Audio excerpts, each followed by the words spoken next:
태어날 때 제가 의료사고로 한쪽 눈이 없어졌어요. 제가 어릴 때 별명이 뭔지 아세요? 개눈깔이라는 별명이에요. 그런 소리를 듣지 않기 위해서 진짜 열심히 살았던 것 같아요. 공부도 열심히 하고 막 나대고 막. 근데 제가 왜 이렇게 재미있게 살까요? 제가 굉장히 정신 승리력이 강해서일까요?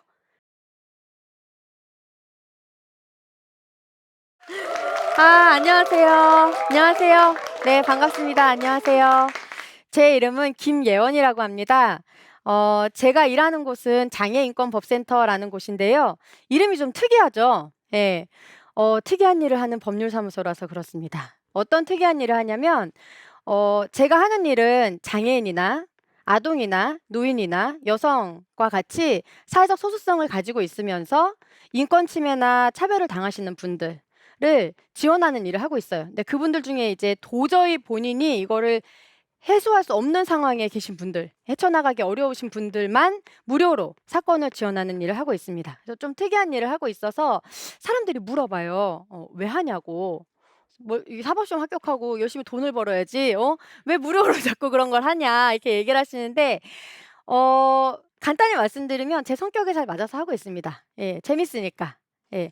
뭐 거창하게 보람 있고 이래서라기보다 제가 원래 이렇게 뭐 따지고 막 바꾸고 이런 거 좋아해요. 그래 가지고 그런 거에 맞아서 그냥 재밌게 하고 있고요. 근데 많은 사람들이 제가 장애인이라서 "이런 일을 하는 게 아니냐?"라고 물어보시는 분들이 계세요. 네, 맞습니다. 제가 장애로 등록되어 있어요. 장애인으로 등록이 어떻게 되었냐면 태어날 때 제가 의료사고로 한쪽 눈이 없어졌어요. 그래서 한 눈으로만 세상을 쭉 살아왔거든요. 상당히 일목요연하게 살아왔다 이렇게 말씀드릴 수 있어요. 근데 제가 이렇게 장애인이라서 뭐 장애인권 쪽 활동을 하기보다도 오늘 제가 이 자리에 온 것은 이 제가 여러 투쟁 상황에 놓인 그런 뭐 사건을 하면서 아니면은 그 현장에 가면서 뛰어다니면서 만나는 분들이 '왜 투쟁을 하는가? 왜 이렇게 억울해하는가? 왜 이렇게 자존감을 상처 입었는가?' 이런 거에 대해서 계속 보게 됩니다. 그래서 오늘 그 얘기를 통해서 '어떻게 살아야 좀 내가 나답게 살지? 좀 행복하게 살지? 이 사회가 어떻게 되면 좋을까?'라는 제 개인적인 생각을 여러분들과 나누기 위해서 이 자리에 나왔습니다. 제가 맨 처음에 제 이름을 예원이라고 말씀드렸죠. 제가 처음 보는 사람들한테 제 이름을 쉽게 이해할 수 있게 하려고 "예쁠 예자에 원래 원자를 씁니다." 이렇게 얘기를 했었어요. 예. 웃으시네요. 예. 웃기죠? 예. 웃깁니다. 예. 그런데 어 제가 이 얘기를 할 때 좀 생각나는 일화가 하나 있어요. 대학교 때 그 졸업 앞두고 왜 사진 한 번씩 찍잖아요. 근데 제가 원래 대학 때도 이렇게 오늘도 효도화 신고 왔는데 항상 효도화 신고 다니고 이렇게 운동화 신고 뛰어다니고 이런 식이었거든요. 화장 같은 거 안 하고. 근데 왠지 그날따라 좀 이뻐 보이고 싶은 거예요. 그래 가지고 평상시에 입지도 않는 이게 치마, 예. 치마도 입고 또 블라우스도 입고 머리도 좀 이렇게 예쁘게 묶어 보고 화장도 하고 심지어 제가 눈화장도 했어요. 저는 한쪽 눈이 불편한 상황에 있어서 눈화장을 하면 좀 막 아프거든요. 그래서 잘 눈화장 안 하는데 그날따라 또 눈화장도 하고 이렇게 캠퍼스를 막 돌아다니는데 학교 선배가 저를 길에서 만난 거예요. 만났는데 너 좀 달라 보인다?" 이러면서 저랑 얘기를 하는데 저한테 그 여자 선배였는데 그분이 저한테 정말 악의적으로 얘기한 건 아닌데 정말 이렇게 얘기하더라고요. "예원이가 원래는 이뻤을 얼굴이야." 네. 황당하죠?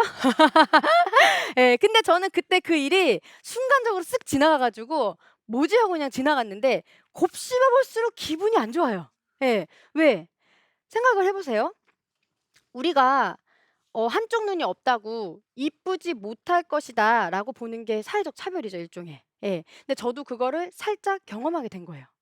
사람들이 요새 이렇게 얘기를 합니다. "누가 차별하냐." 요새. 누가 차별하냐 얘기하지만 지금 보시다시피 장애인들의 인식을 조사해 봤어요. 그랬는데 한 80% 정도 거의 90% 가까이 차별을 경험했다라고 얘기하는 사람들이 있습니다. 제가 이 눈 얘기를 하면서 제 얼굴에 상당히 불만이 있을 거라고 걱정하시는 분이 계신데 전혀 그렇지 않습니다. 저는 오늘 여기 나오기 전에도 거울 보면서 엄지척하고 왔거든요. 예. '아 멋지다. 훌륭하다.' 이러면서. 근데 제가 왜 이렇게 재미있게 살까요? 제가 굉장히 정신 승리력이 강해서일까요? 아닙니다. 저는 뭔가를 믿기 때문이에요. 이 사람들이 본래 모습대로 행복하게 살 수 있는 사회가 이제 곧 올 것이라고 믿기 때문입니다. 제가 차별 얘기 지금 하고 있는데 우리나라에 장애인 차별금지법이라는 게 있습니다. 아 예. 원래 제일 재미없는 강의가 법률가 강인 법교요. 예. 그래서 저는 법률 얘기를 하러 여기 온 게 아니에요. 사람 사는 얘기하러 왔거든요. 이 법에 보면은 몇 가지를 차별이라고 규정해 놓은 게 있어요. 실제로 한번 들어보시고 이게 진짜 차별인지 한번 생각을 해 보시는 거예요. 어떤 사례가 있었냐면 전동 휠체어를 타시는 지체장애인분이 계셨어요. 근데 이분이 직장 동료들이랑 회식을 갔어요. 그리고 이제 술 먹고 기분이 막 좋아져서 "2차 가자!" 이래 가지고 노래방을 가자고 분위기가 형성이 돼 가지고 주변에 동료들이 막 그 휠체어가 접근 가능한 그 노래방을 수소문해서 가 봤습니다. 거기가 어떠냐면 엘리베이터를 타고 내려가면 노래방 입구가 나오는 그런 데였어요. 그래서 동료가 이제 방을 잡아 놨다니까 이분도 맘 편하게 딱 들어가는데 갑자기 카운터에서 막 뛰쳐나오셔 가지고 어쩔 줄 몰라 하시면서 "아 손님 정말 죄송한데 다른 곳을 좀 가셨으면 좋겠다." "왜요?" 그래서 그랬더니 정말 되게 미안해하면서 다른 손님들이 이렇게 휠체어 보고 하면 너무 불편해하셔 가지고 그렇다고." 이렇게 얘기를 하시더라고요. 예. 이게 이 법에서 금지하고 있는 직접 차별입니다. 이해가 쉬우시죠 요거는. 바로 느낌이 오시죠? '이거 당연히 차별이지.' 이렇게 생각을 하시는데 간접 차별이라는 것도 있어요. 이게 이렇게 법에는 되게 어려운 말로 써 있는데 쉽게 얘기하면 이 장애인이 대놓고 차별당하는 건 아닌데 도저히 이 장애로 인해서 할 수 없는 기준이나 조건 같은 걸 딱 내걸어 가지고 이 사람을 배제시키거나 분리시키는 거를 차별로 본다는 얘기입니다. 예. 쉬운 예를 이런 걸 들어 드릴게요. 어떤 학교에서 신입생을 뽑는데 "우리 학교는 장애인 차별 안 해요. 당연히 장애 학생도 뽑죠. 근데 IQ는 80 넘어야 됩니다." 이렇게 얘기했어요. 이게 무슨 뜻일까요? 우리나라의 지적 장애인이 IQ 70 미만일 경우에 나옵니다. 그럼 지적 장애인이 이 학교에 원서를 내고 싶으면 한 3달 바짝 과외하면 낼 수 있을까요? 장애는 그런 게 아니에요. 장애는 이 사람과 같이 살아가는 문제인 것이지 뭐 잠깐 뭐 과외해서 확 이게 뭐 극복되고 이런 차원이 아니죠. 그래서 이 아이는 이 학교에 지원할 수가 없게 된다. 간접 차별이겠죠. 그리고 어떤 분이 이제 수동 휠체어를 밀고 이렇게 회사에 면접을 보러 갔어요. 근데 휠체어 들어온 거 뻔히 보면서 딱 보니까 사훈, 무한 체력 이렇게 돼 있습니다. 예. 회사가 굉장히 체력을 중시하는 회사였던 거예요. 그냥 내근직인데. 이상하죠? 근데 어쨌든 이렇게 면접을 하는데 이 면접관이 막 이러는 거예요. "우리 회사는 봄, 가을로 막 이렇게 단합대회, 체육대회도 하고 막 이런 얘기를 많이 하고 헬스클럽 끊으면 뭐 헬스 1 년치 비용도 대주고." 막 이런 얘기를 해요. 그래서 듣고 있다가 "그래서 우리 회사에 들어오려면 100 미터는 20초 안에 뛰어야 된다." 이렇게 얘기를 합니다. 20초 뛰시는 분. 옛날에 뛰어본 적 있다. 생각보다 이게 어렵죠. 근데 왜 내근직을 할 사람이 100 미터를 20 초에 뛰어야 되죠? 말이 안 되죠. 이런 것들이 대표적인 간접 차별이에요. 그리고 정당한 편의를 요청했는데 제공을 거부할 경우에 이걸 차별로 봅니다. 그러니깐 법에선 또 이렇게 어렵게 정당한 편의를 얘기해 놨는데 쉬운 말로 말씀드리면 장애인이 비장애인과 동등하게 누릴 수 있는 모든 인적인 물적인 편의를 말해요. 그래서 요런 것들을 요청했는데 거부하면 그걸 차별이라고 보는 거예요. 쪼끔 얘기를 넓혀서 어떤 사회적 소수자가 그 사회적 소수성을 가지고 있지 않은 다른 사람과 동일하게 누리기 위해서 뭘 요구했을 때 그걸 아무 이유 없이 거절하면 차별이 된다는 얘기예요. 어떤 아파트에 사시는 이 장애인 당사자분 휠체어를 이용하시고 장애인용 차량을 끌고 다니세요. 근데 이 아파트는 자기네가 지어진 지 오래됐다는 이유로 그 지하로 내려가는 엘리베이터도 없는데 지상에 장애인 주차 구역이 한 대도 없어요.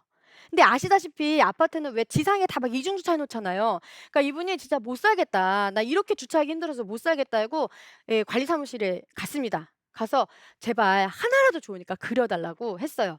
그랬더니 애걸복걸을 하니까 아휴 귀찮으니까 해 주겠다고 요 모양 요 꼴로 그려 놨다는 겁니다. 예. 어떻게 보이시나요? 이게 원래보다 더 좁혀 가지고 휠체어 마크만 그려 놨다고 해서 여기다 댈 수 있는 건 아니죠. 그래서 이거를 보신 휠체어를 이용하신 장애인 당사자가 화가 나서 "저거는 휠체어 주차장이다." 그러니까 이렇게 막 화를 낼 정도로 말이 안 됩니다. 이거는 정당한 편의가 제공됐다고 볼 수 있을까요? 없겠죠. 예. 마찬가지예요. 정당한 편의는 이런 물적인 요건만 있는 게 아니에요. 우리가 투표를 할 때 투표용지에 뭐가 다르죠 지금? 대만의 투표용지 요렇게 씁니다. 사진이 있죠. 작게나마. 그러면 글씨를 모르시는 분들, 어르신들, 발달 장애인들 뭐가 투표하기 편할까요? 이제 쉽죠. 예. 맞아요. 이런 사소한 정당한 편의 제공이 이 삶을 굉장히 많이 바꿀 수 있다. 민주주의와도 연결될 수 있다. 요런 얘기입니다. 그런데 정당한 편의를 얘기할 때 꼭 말씀드리는 게 그 사람한테 먼저 물어보는 거거든요. 그러니까 내가 정해 놓은 너한테 알맞은 정당한 편의를 너가 지키는 게 아니라 "너한테 알맞은 정당한 편의를 말해 줄래?" 이게 우선인 거예요. 예. 그게 정당한 편의의 핵심입니다. 근데 제가 이렇게 얘기들을 막 말씀드렸는데 '이게 나랑 뭔 상관이지?' 싶으실 거예요. 아니 뭐 내가 장애인도 아니고 장애인 차별금지법 몰라도 나 별로 사는데 지장 없을 것 같은데 왜 자꾸 저런 얘기할까? 그런데요. 이 차별이라는 게 가랑비에 옷 젖듯이 이렇게 사람들한테 다가옵니다. 특히 사회적 차별, 제가 아까 말씀드린 그런 차별들은 일상생활에도 툭툭 튀어나와요. 근데 이게 우리가 알아채기 어렵다는 겁니다. 영향을 미치기 영향을 받는데 알아채기 어렵다. 제가 왜 알아채기 어려운지 말씀드릴게요. 자, 우리가 이 사람한테 감정이입을 해 봅시다. 감정이입을 해 보는 거. 나는 어떤 기업의 인사 담당자예요. 그래서 채용 공고를 냈어요. 채용 공고 토익 800 이상인 자. 그냥 내근직이에요. 그런데 메일이 하나 딱 옵니다. 예. "안녕하세요. 저는 청각장애가 있는 장애인입니다. 귀사에 지원하고 싶은데 토익 800은 저같이 청각장애가 있는 사람은 도저히 맞을 수가 없는 점수예요. 왜냐? 스피커에서 가장 가까운 데서 듣기 평가를 해도 기계음으로밖에 들을 수 없기 때문에 이 한계가 있어서 이 듣기 평가에서 너무 점수를 많이 까먹어서 도저히 그 점수는 나머지를 다 올백을 맞아도 안 됩니다. 그러니까 저에 한해서만 600으로만 기준을 낮춰주시면 안 되겠습니까?"라고 메일을 보냈어요. 그러면 뭐라고 답변하시겠어요? 예. 예, 그러겠다고 답변하신 분도 계신데 제가 어디 가서 이 말씀 드렸더니 어떤 분이 "쥐똥 같은 소리 하고 있다." 이러면서 화를 내시는 거예요. 그래서 이런 불편함, 이게 역차별 아니야? 예. 이렇게 생각하시는 분이 있어요. 실제로 이 사건은 국가인권위원회에서 간접차별로 인정을 한 사례입니다. 왜냐하면 업무하는데 영어가 사실 1도 필요 없는 업무였는데 이 청각장애로 도저히 할 수 없는 기준을 계속 유지한다는 것은 결국 이 사람에게는 지원조차 할 수 없는 자격을 바탈하는 게 된다라고 해서 간접차별이라고 했는데 이런 거 불편해하시는 분들 되게 많아요. 제가 아까 차별이 그래서 이렇게 일상생활 속에서 면밀히 보지 않으면 잘 모른다고 했죠. 그래서 이런 분도 있습니다. 예. 자기가 장애인 주차구역에 차를 댔다고 신고를 당한 거예요. 그래서 이렇게 써 놨어요. "장애인 씨, 어? 장애인 벼슬인 줄 알아요? 남이 배려해 주면 고마운 줄 알고 살아야지 권리라고 착각하면 안 되지." 이런 식으로 말씀하셨어요. 예. 굉장히 화가 나죠? 그렇다고 막 답변으로 "복부비만 씨." 뭐 이럴 순 없잖아요. 예. 정말 그러고 싶은 마음, '언제까지 이런 걸 보고 살아야 되나.' 저 정말 이런 거 볼 때마다 많이 절망하고 속상해요. 사람들이 이렇게 얘기합니다. "계약 자유의 원칙이 있는데 감정이라는 게 있는데 법이 왜 건드려?" 아니 내가 집주인으로서 청각장애 있는 사람이랑 내가 집 관리하는 데 어려움이 있어서 계약을 안 하겠다는데 그게 뭔 문제야? 예, 장애인차별금지법 위반이죠. 그런데요. 생각해 보면 이런 것들이 우리 삶 속에 되게 많이 있어요. 이런 거. 임신했다고 요새 회사 자를 수 있습니까? 입덧 심하다고, 조퇴 많이 한다고 자를 수 없겠죠. 임신했다는 이유로 자르면 안 됩니다. 문신했다고, 피어싱했다고 그 사람을 해고할 수 있습니까? 아니죠. 예. 이렇게 얘기할 수 있어요. 아니, 고용인 계약이잖아. 내가 고용주로서 월급 주는 사람으로, 사장으로 좀 생산성 좋은 사람이랑 일하겠다는데 왜 법이 이걸 개입해? 이렇게 얘기하지 않죠. 마찬가지로 직원한테 "아유 오늘 아주 아침 이슬을 머금은 꽃 같네." 이렇게 얘기를 했어요. 예. 아 막 소름 돋죠. 그러면 이거를 칭찬으로만 받아들이지 않죠, 이 세상은. 예. 성희롱으로 판단을 받기도 합니다, 경우에 따라서. 그래서 이런 상황이 발생하죠. 예. 많이 아시죠? 라떼는 말이야. 라떼 이즈 홀스. 무슨 뜻인지 아시죠? 예. 이게 사회적으로 어떤 의미가 있는지 각성되기 전과 후 신입사원들, 이 청년들이 얼마나 많은 이 라떼는 말이야 상황에서 해방되었을까요? 꼭 법에 가지 않더라도 이런 사회적 각성이 있음으로써 많은 세상의 불편한 것들이 좀 해소된단 말입니다.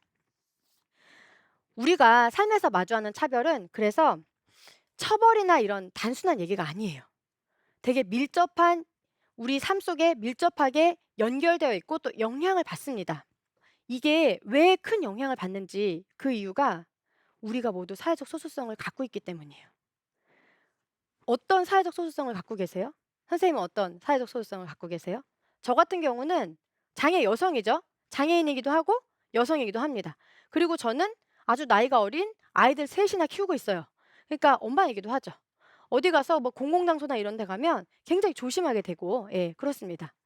그런데 제가 사회적 소수성만 있냐? 그건 아니죠. 저는 변호사예요.